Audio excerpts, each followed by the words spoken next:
কাঁচা আম শেষ হয়ে যাওয়ার আগেই কাঁচা আম দিয়ে বানিয়ে নিতে হবে সারা বছরের জন্য আচার। তাই আজকে নিয়ে নিয়েছি 2 কিলো ওজনের কাঁচা আম। আমগুলোকে ভালো করে ধুয়ে পরিষ্কার করে নিয়েছিলাম, তারপর আমগুলোকে পিল করে নেব। পিল করার পরে ছোট ছোট টুকরো করে কেটে নিচ্ছি, তবে খুব ছোট টুকরো করে কাটবো না, মোটামুটি একটু বড় থাকবে সেরকমভাবে কেটে নিচ্ছি। ওই ধরুন একটা আম 8 পিস মতন হবে কি 10 পিস হবে এরকম কেটে নেব। তো দেখতেই পাচ্ছেন এইভাবে আমি কিন্তু আমগুলো কেটে নিয়েছি। এরপর আমগুলোকে ধুয়ে ভালো করে পরিষ্কার করে নেব এবং কিছুক্ষণ জলের মধ্যে ডুবিয়ে রেখেছিলাম। এরপর জল থেকে ছেঁকে নিয়ে আমগুলোকে শুকনো হওয়ার জন্য কিছুক্ষণ রোদে দিয়ে দেবো।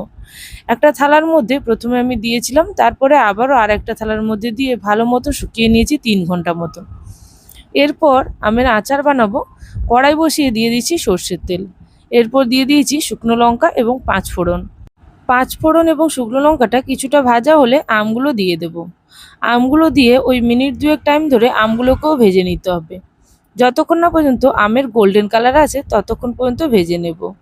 আর এই আম ভাজার সময় আমি লবণ, হলুদ এবং কিছুটা লঙ্কাও দিয়ে দেব, কারণ আমি আগে থেকে কোনো রকম লঙ্কা বা হলুদ দেইনি এবং লবণও পর্যন্ত আমি দেইনি। অনেক সময় আপনারা চাইলে লবণ মাখিয়েও এটা রোদে দিতে পারেন, তবে আমি এখনই দিচ্ছি লবণটা। রান্নার সময় লবণটা দিয়ে এরপর দিচ্ছি হলুদ, তারপরে প্রয়োজন মতো লঙ্কার গুঁড়ো। এখানে কালার আনার জন্য আপনারা চাইলে কাশ্মীরি রেড চিলি পাউডারও দিতে পারেন, তবে আমি এখানে নর্মাল লঙ্কার গুঁড়োই দিলাম। এবার আচারের একটি বিশেষ মশলা বানাবো। তার জন্য একটি শুকনো তাওয়ার মধ্যে দিয়ে দিয়েছি জিরে, সঙ্গে কিছুটা পানমৌরি আর সর্ষে, ধনে এবং অল্প পরিমাণে মেথি আর 2টো শুকনো লঙ্কা। এরপর সব কিছুকে ভালো মতন ভেজে গুঁড়ো করে নিয়েছিলাম, তবে একেবারে মিহি গুঁড়ো করব না।